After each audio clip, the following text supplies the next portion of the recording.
Hello, everyone. Welcome to the webinar. Today, we're going to be talking about getting your Amazon business ready for Q4.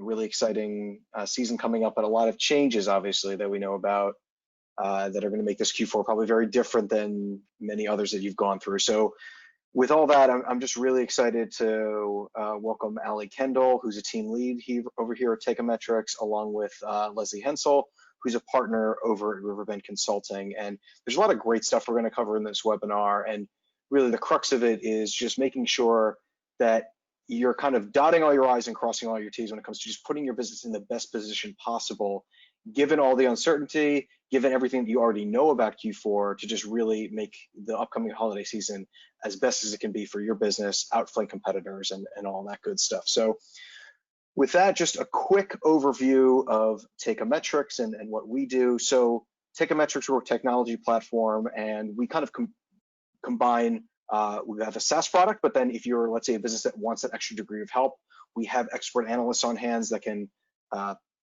be your kind of eyes and ears on Amazon and Walmart when it comes to profitably growing your sales, when it comes to advertising and all the scaling up using it. So you can kind of see some of the brands that we work with here. There's just a selection of some of the larger ones we work with, but we work with brands that, again, anywhere from the Fortune 50 all the way down to smaller sellers, depending on their needs. So there's a lot there, and you can obviously check us out on takeometrics.com. And then just a quick note on Riverbend Consulting. So Riverbend really handles a lot of the really difficult parts of being a seller on Amazon, and that's thinking about ASIN appeals, account management, reimbursements, right? Those are things that a lot of sellers spend some really hard hours on, and Riverbend can help out with that. And they've got just some great expertise on hand. So encourage you to check them out. We'll have some contact information from them at the end of the presentation.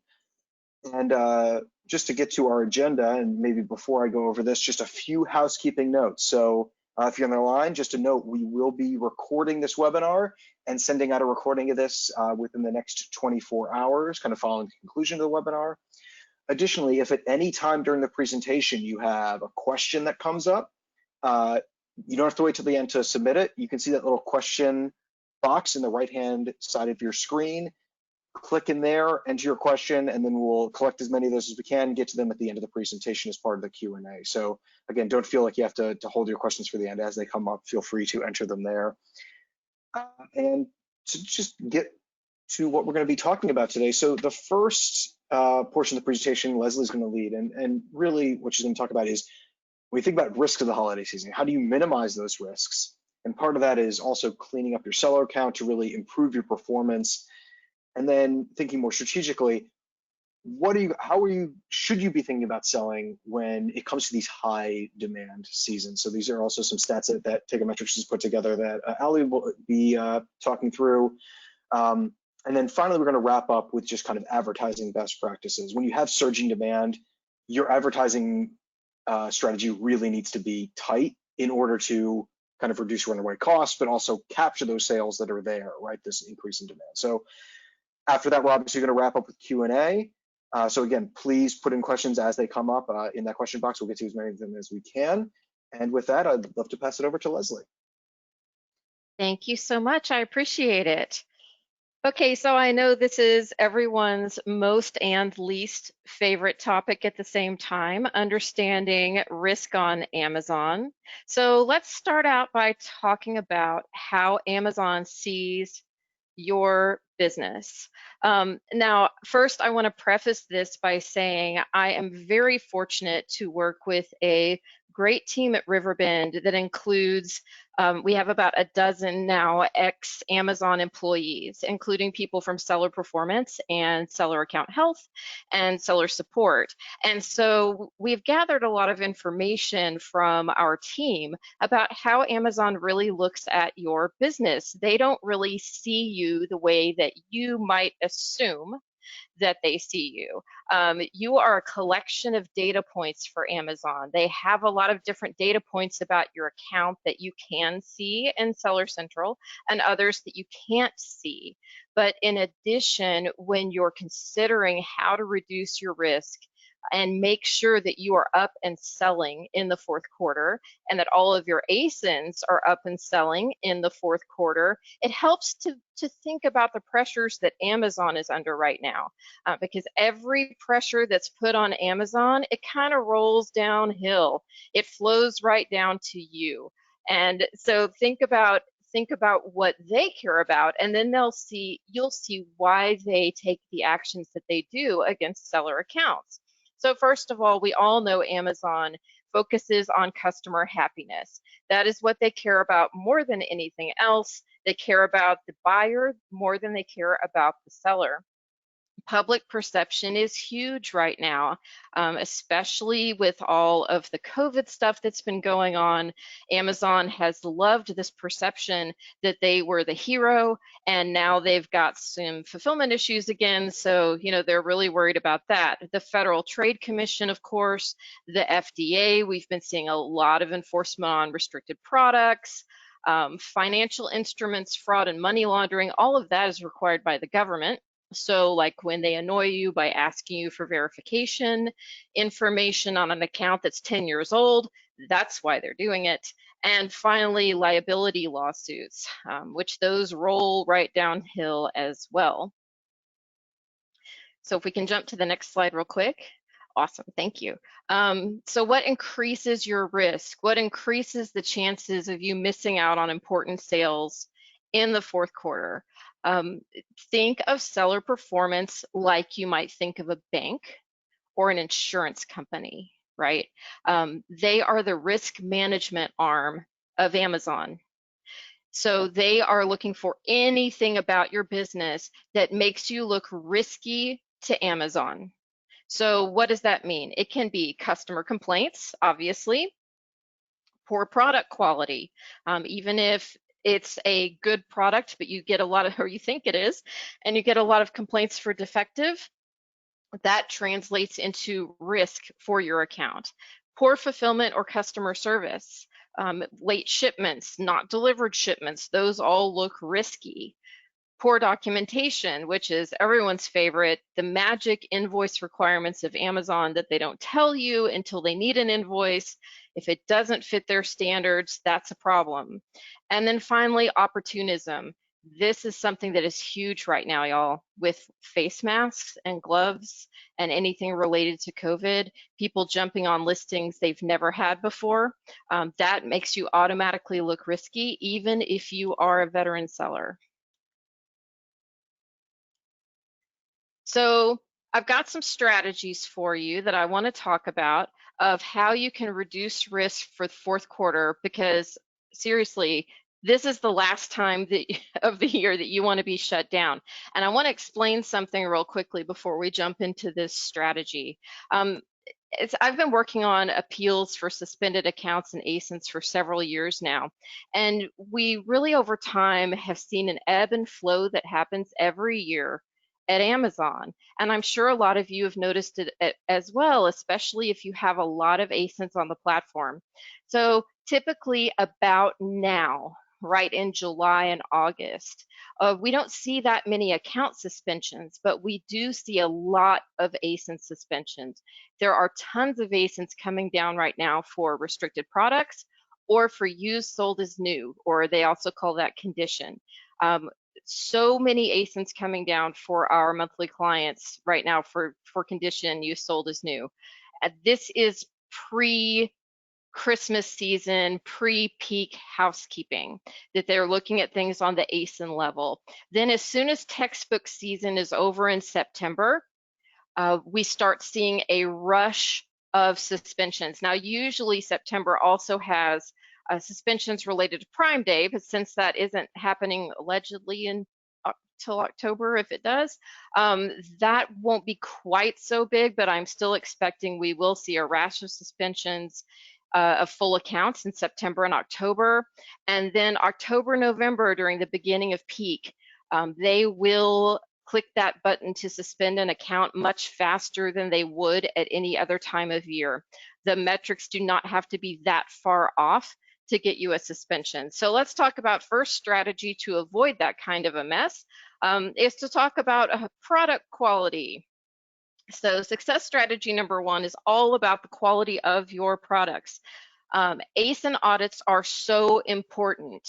So right now, today, I strongly recommend that you start tracking problematic ASINs. Now, you can find problematic ASINs through that voice of the customer section. You can also do this by running return reports, their FBA returns reports, and merchant fulfilled returns reports. These are absolutely critical and wonderful tools. You can download the spreadsheets and you sort them by the return reasons. And then there will also be comments telling you problems with your products.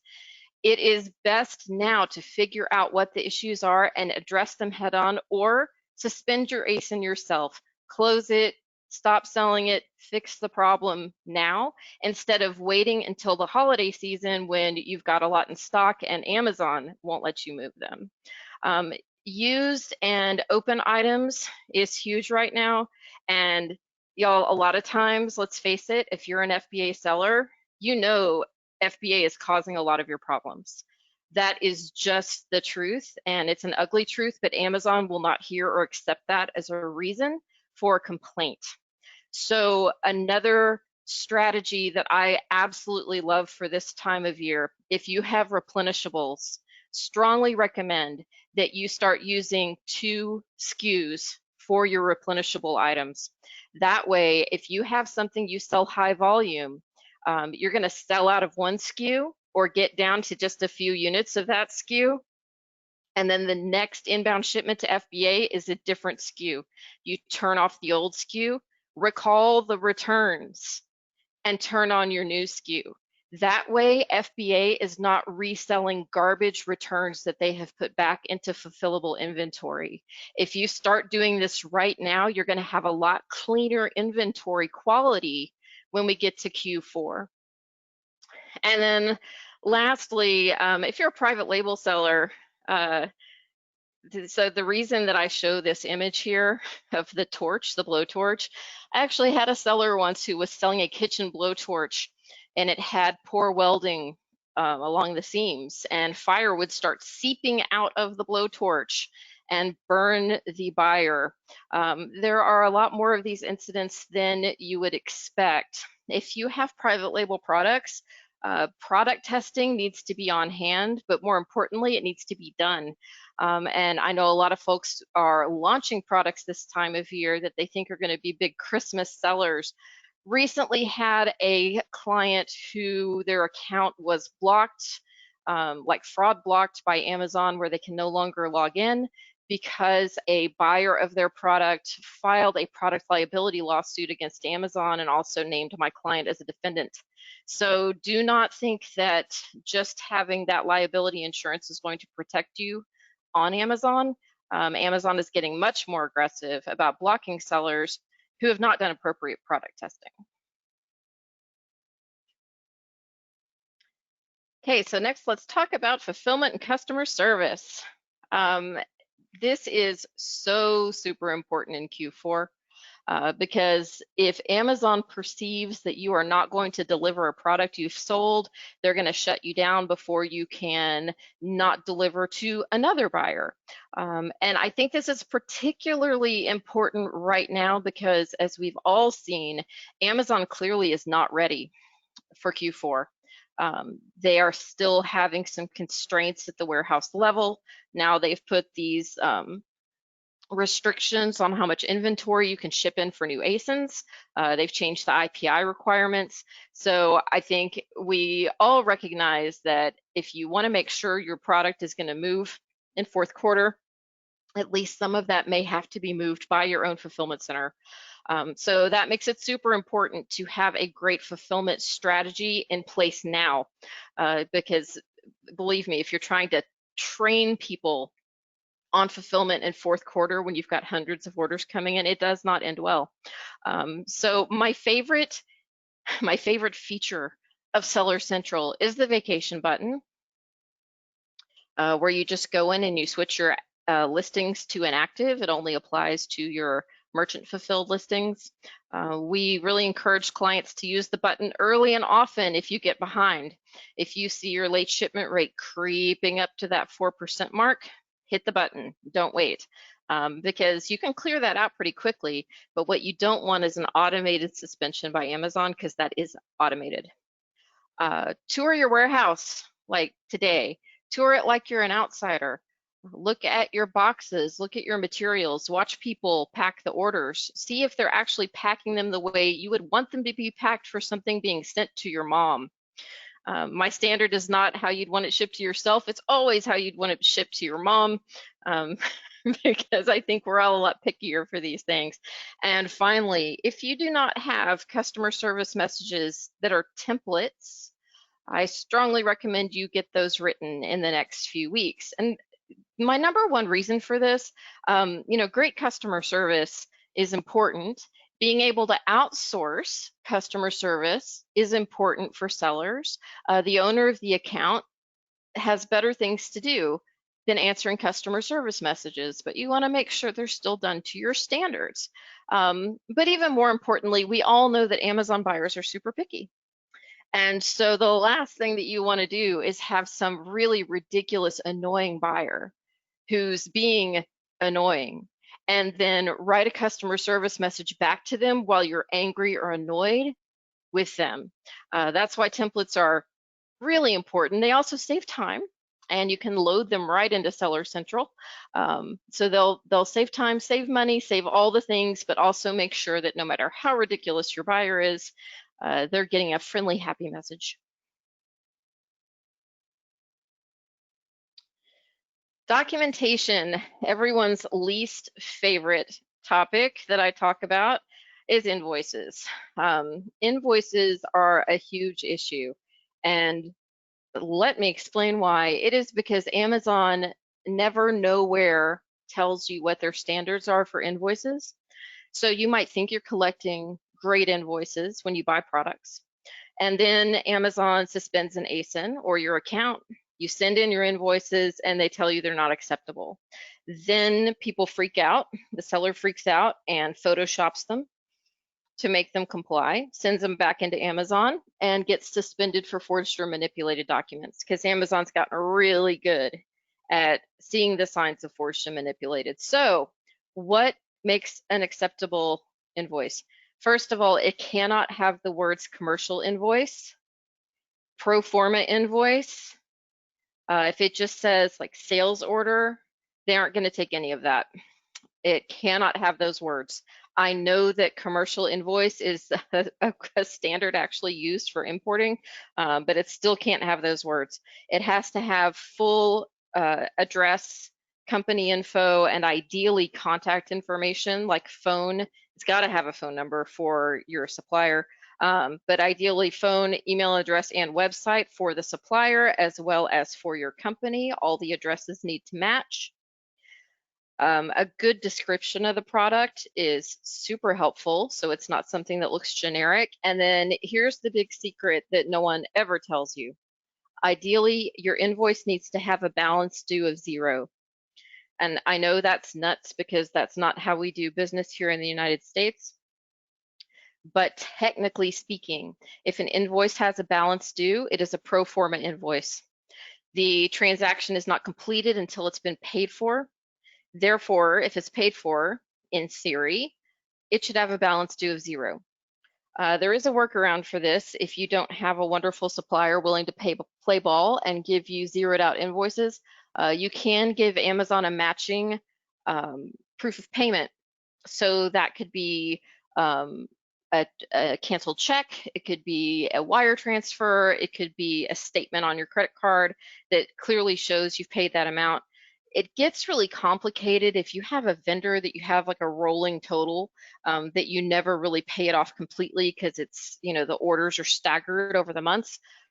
So just be aware that it's great to have an excellent relationship with your supplier, because if you don't, they may not be willing to play ball and update invoices when you need them. Then if you are selling electronics, anything with the UL certificate, anything that needs purity and safety testing, Have them on hand. If Amazon suspends something for safety over Q4, you need to be able to submit your documents quickly. If they are not on hand, then it could take months to get them, and that product is not going to move. Also know that if you are a private label seller, purity and safety testing should really be updated at least once a year.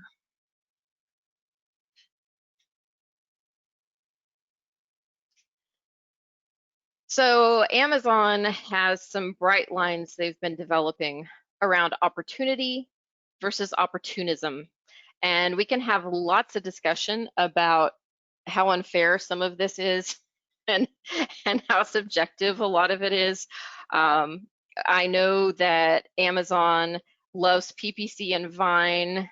We all love PPC if it's done right, and Vine is a great tool, but I think what gets frustrating for sellers is that pretty much everything that's now allowed is an Amazon product, and they have made it very difficult to do any marketing outside of the platform without it being somehow a violation. You can still have ads outside the platform, but there's a lot you cannot do. So review manipulation, you don't want to go there. Now, the good news is on review manipulation, you can usually get reinstated pretty quickly if you get suspended for that the first time. The bad news is if you do it a second time, you can't get reinstated. It is 2 strikes and you are out. So review manipulation is paying for, asking for positive reviews, upvoting your own positive reviews, downvoting your competitors' good reviews, upvoting your competitors' bad reviews, all of those things that are just a little bit black hat rebate programs. All of these will get you busted for review manipulation. Bestseller rank manipulation. There are those deal sites out there that offer your product at a massive discount or free. Those are problematic. Amazon does not consider something to be a verified purchase if the discount is more than 25%, and that should tell you something right there. We have several sellers who are clients who were suspended for using deal sites and having a significant percentage of their sales for an ASIN come from deal sites or rebate programs. Hit and run is massive right now. I know it is so tempting to jump in on the mask and glove thing, especially since right now suppliers have an oversupply and they're coming to our sellers with just incredible deals.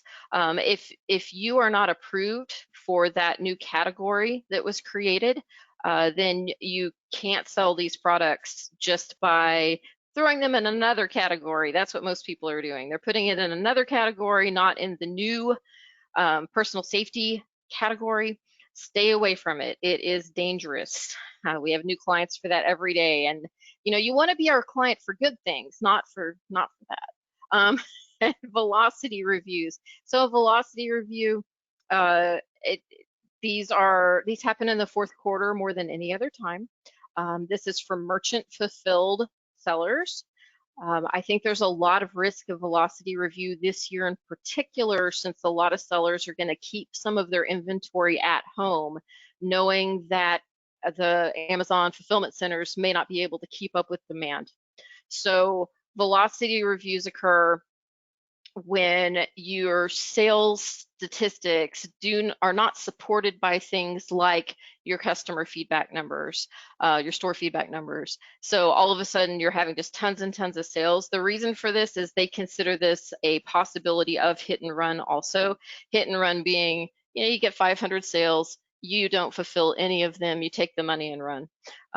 So with velocity reviews, my best advice is if you plan to merchant fulfill in the fourth quarter, start doing some merchant fulfillment now. Sooner the better, so that Amazon is not shocked when all of a sudden you've got a ton of orders sitting there, because they will cut that off in the fourth quarter really fast. So I've got a challenge for you. I love challenges. Challenges are how my business partner gets me to move twice as fast as usual. So my challenge is to pick something that you know you can do better from the next couple of slides, things we're going to talk about. Pick 1 or 2 things, put them down, and work on them this week. Any outstanding issues that you have, now is the time to deal with them. Right now, seller support and seller performance are busy, but they are not overwhelmed like they were a few weeks ago and like they really will be in September and going forward. So now is the time to clean up your account as much as possible. Answer all performance notifications. If you have anything in that scorecard that is in your account health, like if you've got inauthentic, safety issues, which includes like expired, product condition, anything like that, now is the time to appeal every ASIN. Now, let me tell you, in the past, I did not tell people to appeal every ASIN. I said, you know, if you don't plan to sell it again, leave it be. Things have changed. Amazon has a hair trigger. Anything that you can appeal, appeal it, even if you don't plan to sell it again. Get your reimbursements current right now while seller support has time for you. If you're selling FBA and you have not filed to get money back for missing, lost, stolen inventory at Amazon, do it now, because we're getting quick responses right at this minute. And there are plenty of ways to do this, and many sales pitch companies like mine who will do it for a cut. So you don't even have to do any work except provide a bill of lading every once in a while.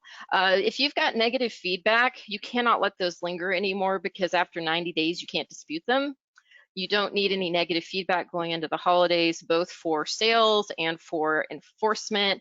And finally, there is a lot of stranded inventory out there right now. So work on your stranded inventory. There are some cases that will have to be opened with seller support. Anything you've got in seller and stranded inventory, you're not selling it. It's costing you money. The faster you can get that fixed, the faster you can put the money in your pocket.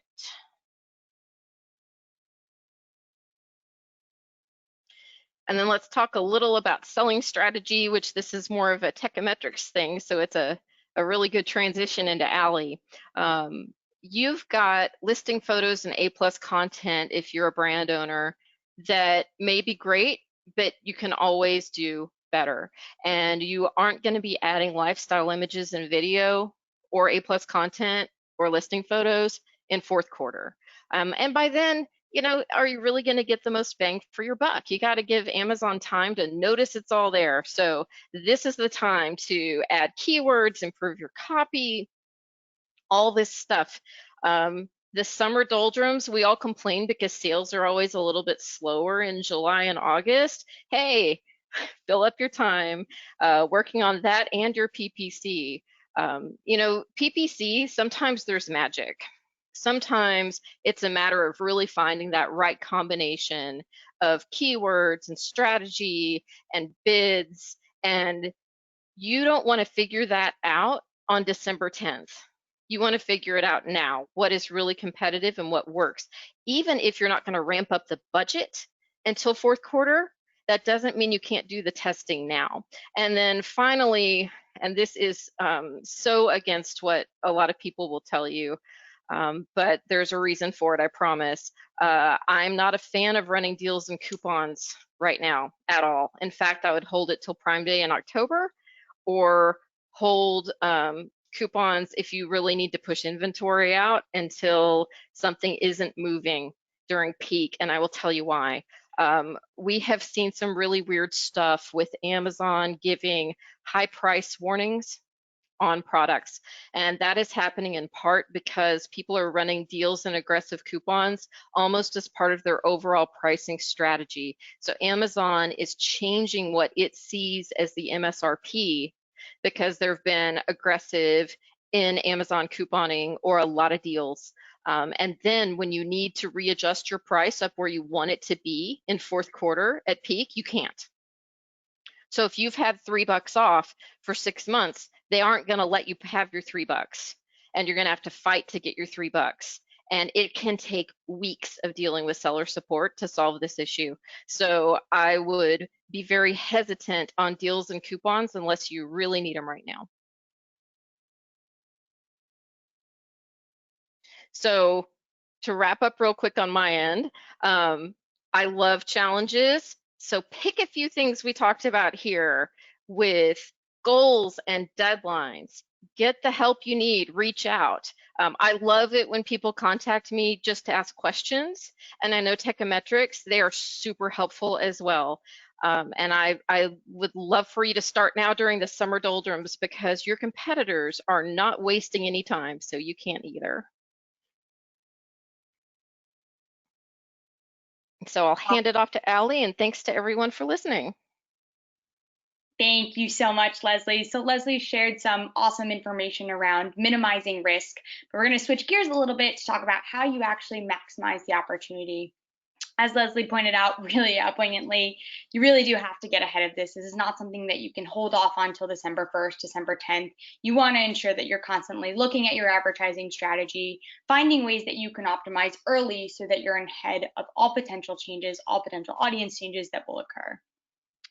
One of the really great ways to get ahead at doing so is actually looking at lessons from high traffic periods in the past.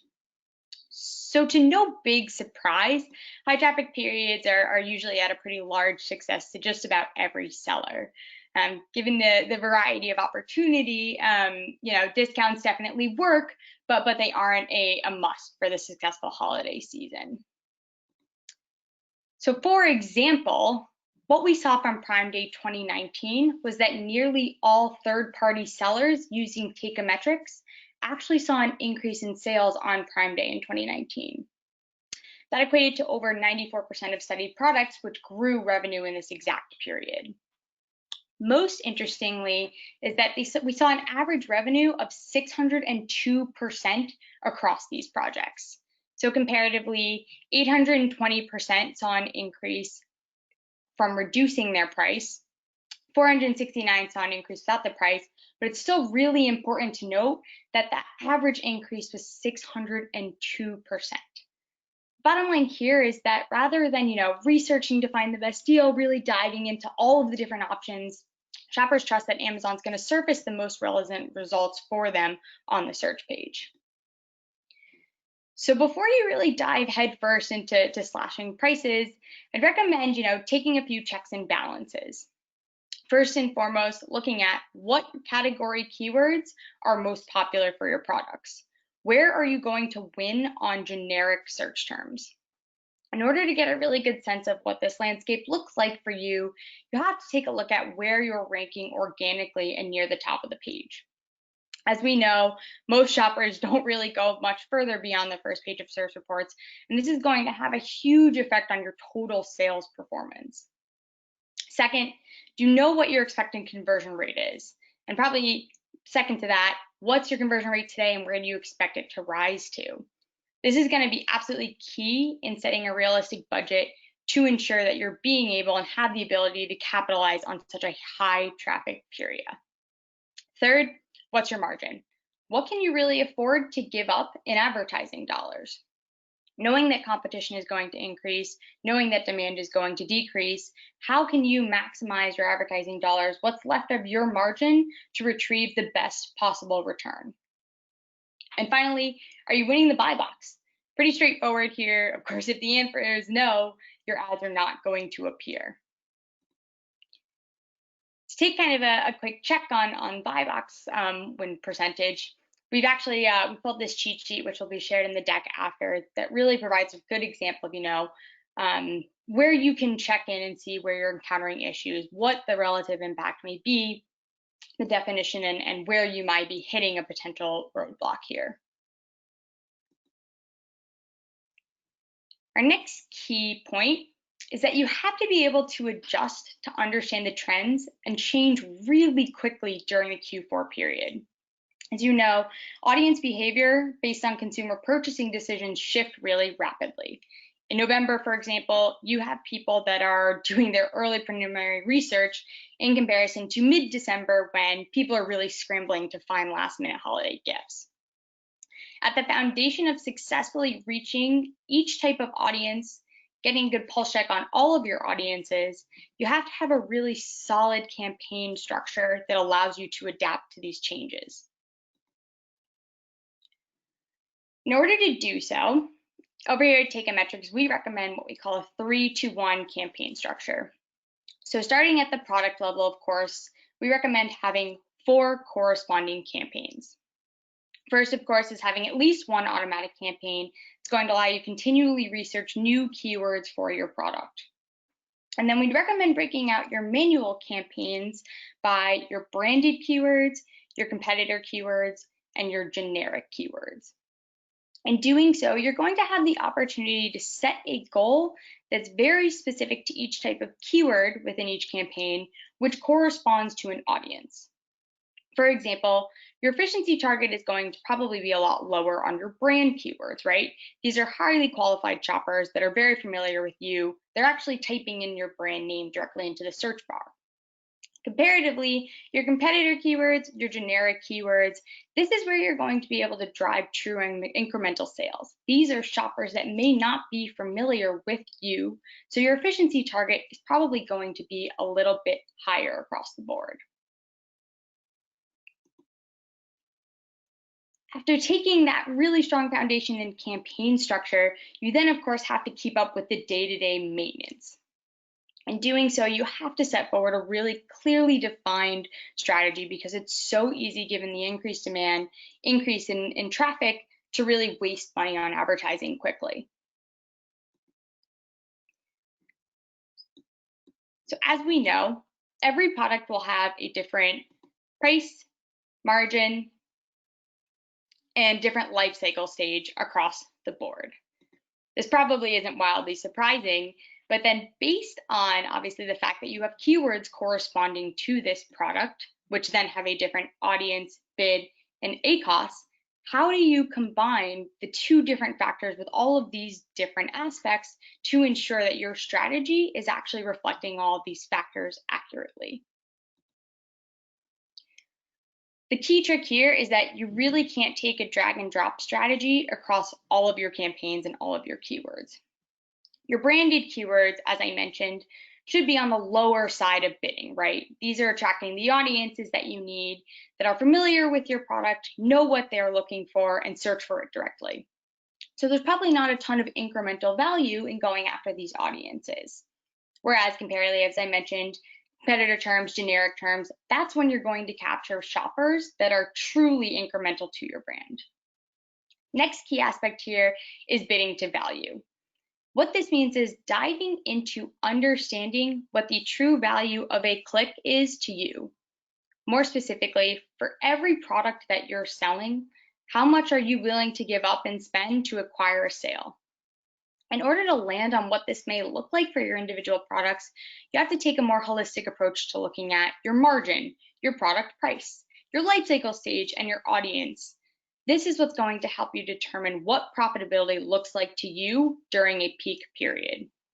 So rather than subjecting yourself to a defined budget, saying I have to spend X and X, trust that bidding to value is what's going to allow you to land on the most accurate and profitable approach for your business.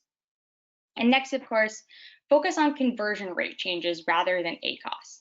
These are going to adjust and adapt much more quickly than ACoS. Therefore, to capitalize on the opportunity at hand, you should be changing and adjusting your strategy based on changes in conversion rate rather than ACoS, because your ACoS number is actually going to be a little bit more delayed comparatively.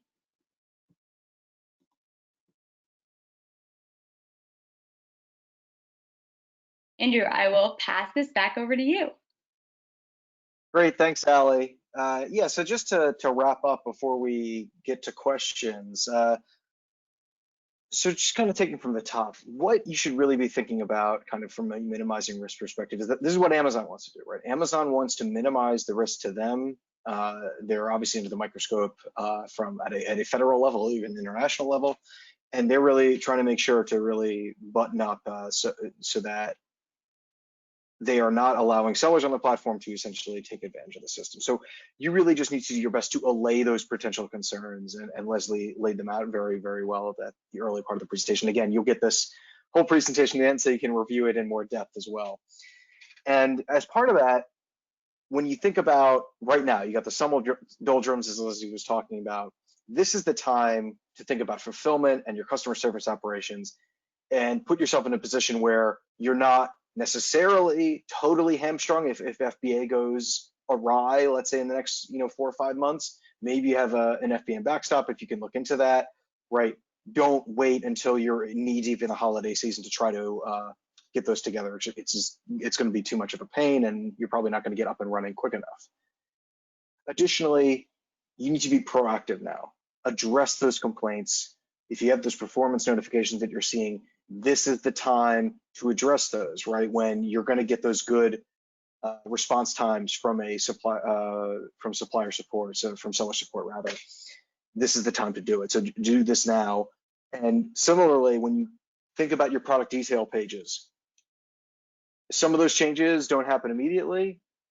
Additionally, kind of to get these out across your entire product catalog, depending if there is some content that maybe is applicable across multiple products. If you want to change up bullets or keyword copy to reflect, let's say, latest trends, what people are searching for, the time to do this is now, and start getting those changes implemented so that you're just in a better place. There's less to change as we get into the holiday season. As Ali was talking about, you should be thinking about where you want to advertise and also where you don't want to advertise, or where you want to maybe scale back bids, etc. Your branded keywords obviously are important, right? You don't want competitors necessarily to take your sales, to conquest on your terms. However, you have advantages, right? As a seller where it's your brand name, Amazon does take into account relevancy when they place ads. Additionally, those sales are unlikely to be incremental. So just remember that when you think about even if you are going to advertise on your branded term, what products do you want to put there? What you shouldn't be doing is putting your #1 best-selling product already as a sponsored product at the top of your unbranded search term. Because guess what? If someone's coming there and if they're someone to a branded search term, if they're going to buy a product from you, it's probably going to be your most valuable product.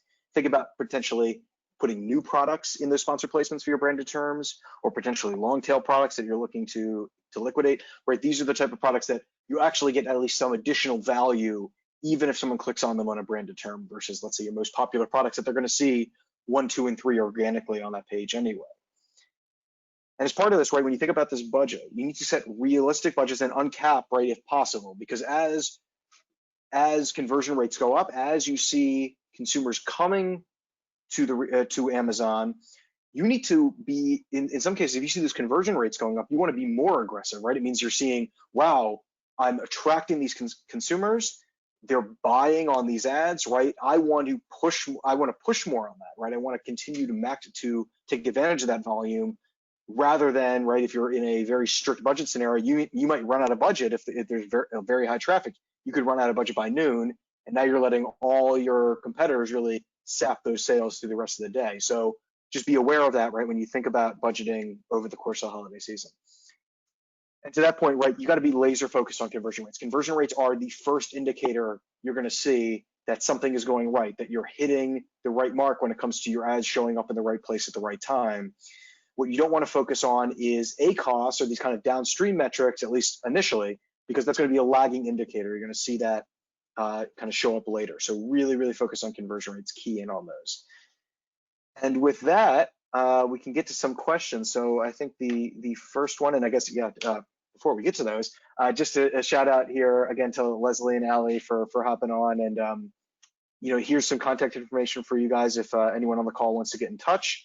So we'll keep that up there, and again, we'll be sending around the presentation within 24 hours. I think the first question we have, and this one's probably a good one for Leslie, which is, this is from Ivan. He says, what if we do not have an invoice because we drop ship for a major brand? What kind of invoice should we be looking to provide in that case?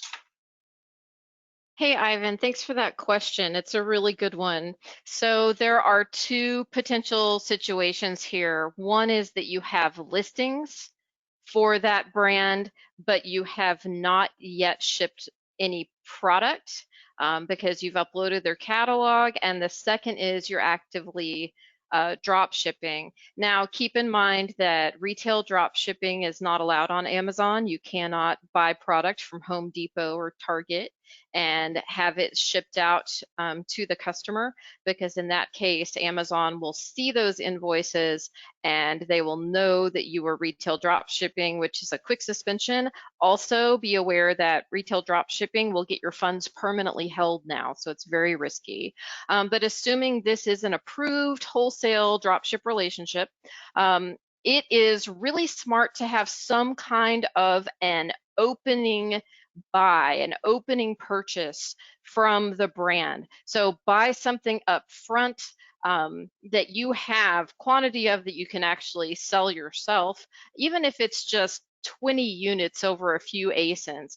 That way, if Amazon comes to you and says, hey, you've got these listings up, haven't sold anything, but I want to see invoices, you've got something to show them. Alternatively, if it's for for orders you've already actually shipped, generally speaking, if you've got an ongoing wholesale dropship relationship, you can go back to your supplier and ask them to give you a monthly run of invoices. So they'll usually, it'll have everything on it, and you'll just have to highlight it for Amazon showing the ASIN in question. But most suppliers, they want to keep your business, and you just have to make it really clear that if you don't give them an invoice, provide an invoice you can give to Amazon, they're going to lose your business.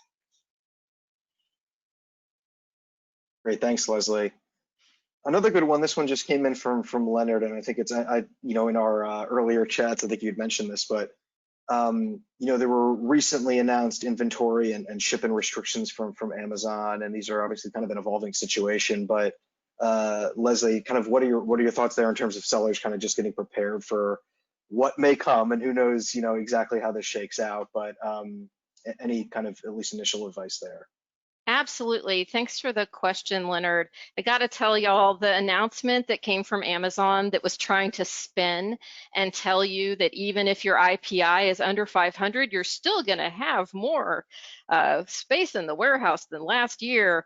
I mean, does anyone really buy that? We all know that there are some problems. So a couple of things. Number one, if you have a storage limit put on you, or if you're having a problem with being able to ship in a reasonable quantity of a new ASIN, you can actually appeal that. It is appealable right now. We got confirmation of that yesterday.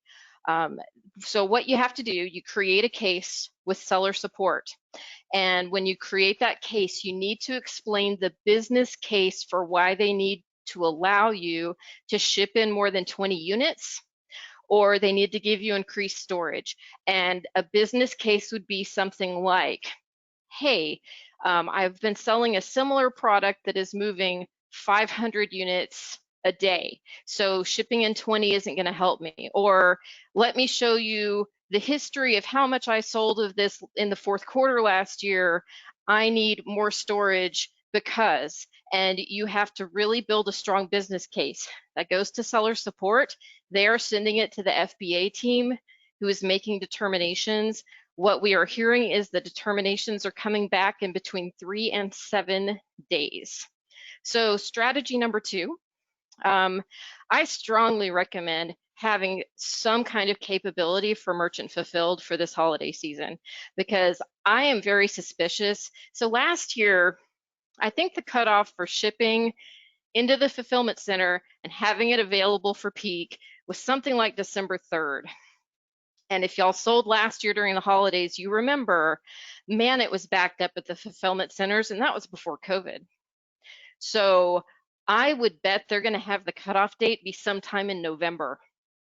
I think it would be smart that if you aren't going to be able to get enough in of certain ASINs that you have a lot of quantity to sell, that you find a fulfillment house now that can do it for you. Or, prep centers will help you out, or you can set up a shipping operation yourself.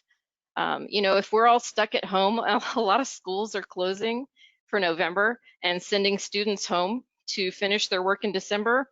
I'm a big fan of child labor at my house. I've got 2 boys who are 12 and 18 who do all my merchant fulfilled. You'd be amazed what they can ship in a day.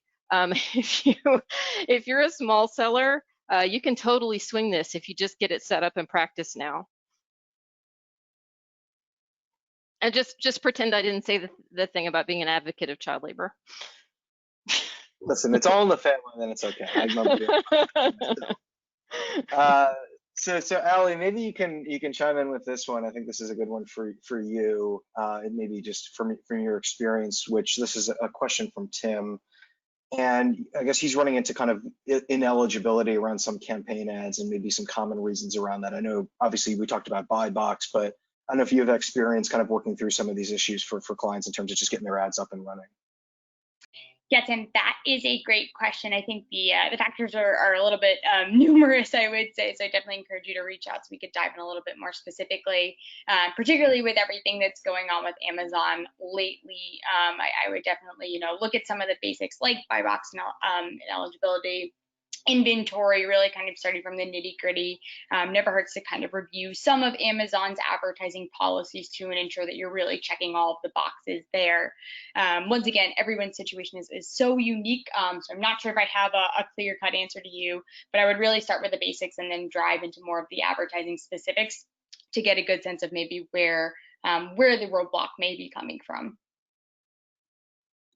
Yeah, definitely a question where, yeah, it helps to have specifics for that one. So I think, yeah, digging deep would be great. So yeah, Tim, feel free to reach out to us. This is one from Juan here.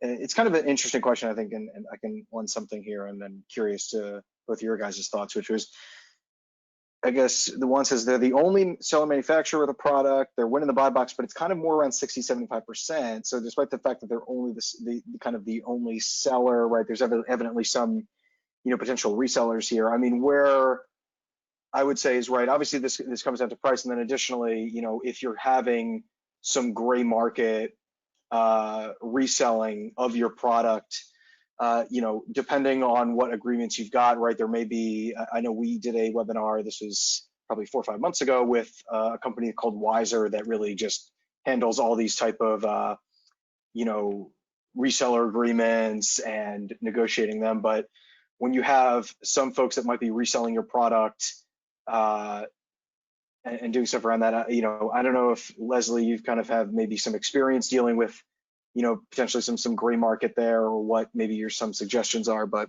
thought I'd bring this up just because it's an interesting problem that I know some sellers deal with. Absolutely. We see this with a lot of our private label sellers. And I guess what it really comes down to is this gray market, or is it counterfeit? Because you have a lot more power if it's counterfeit. A lot of times there will be product that is a knockoff, a lot of it from overseas, that will pop up on a listing. And sometimes these counterfeiters will actually jump on and off the listing quickly. They're trying to have you not notice. They don't want you to see it. So if you are brand registered, of course, you can report them for counterfeit. This is if you have a good hold on your distribution. If you're not widely distributing, if you're selling only on Amazon, or where all of your resellers of product might be selling. But if you're only on Amazon and someone's popping up on those listings, if you're brand registered, you can definitely report them. If you're not brand registered, you can still use report a violation in Seller Central in the help. If you're going through brand registry, you are pretty much swearing to Amazon that that this is counterfeit. So you do have to be careful that you are aware of where your product is coming from if you're going to do this. If this is an issue of gray market, you have a lot less power legally speaking. You have to be careful about over reporting if you're just not sure where someone's getting their stuff, if they could potentially be reselling your actual product.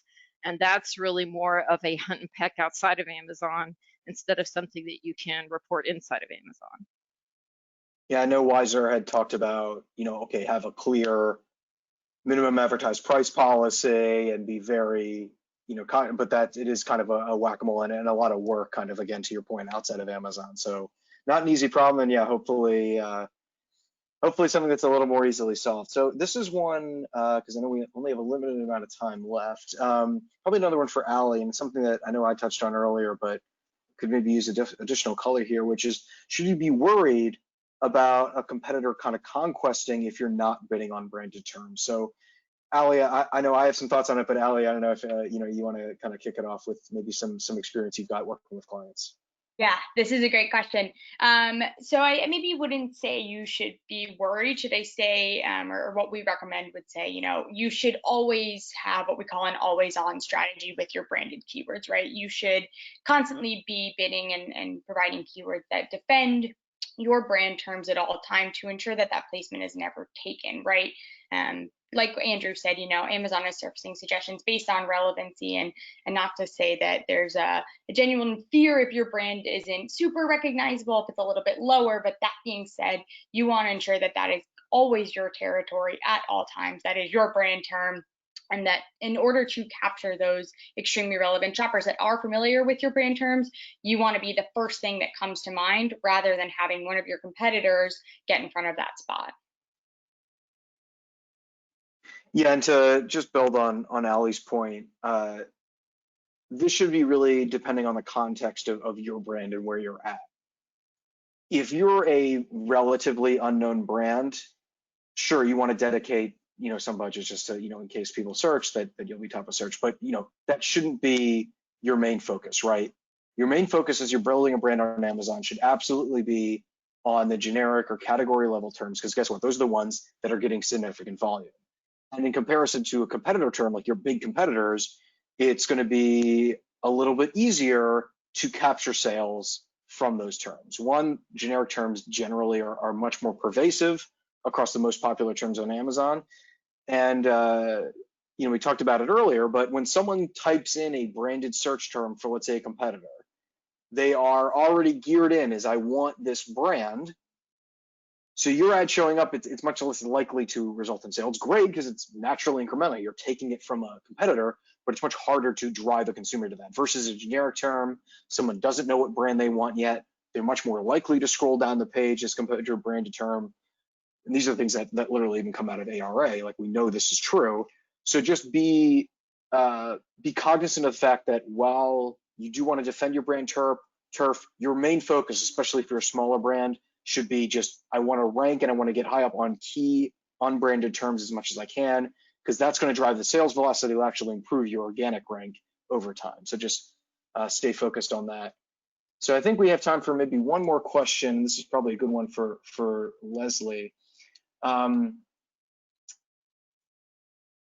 So in terms of drop shipping, kind of when you're thinking about this over the holiday season, do you kind of have maybe some best practices kind of in terms of getting around any issues with that, kind of from your experience?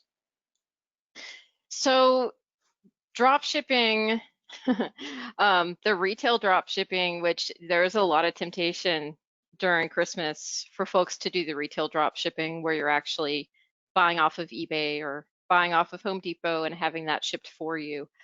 That is actually the most dangerous time of year to do it, because any company that you're ordering from is likely behind on shipments. And so items are going to arrive late and you have absolutely no say so over that. You have no power.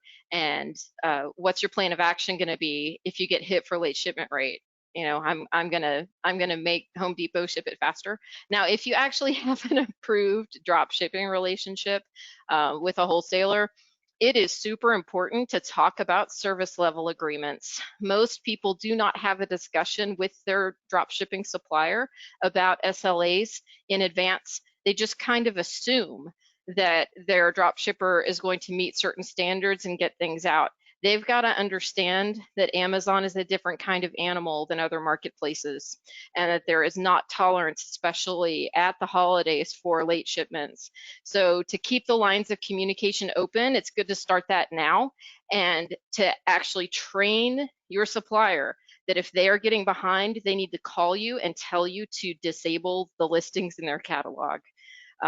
I've seen a couple of sellers who've had literally hundreds of late orders because of a supplier that was reliable until the holiday season.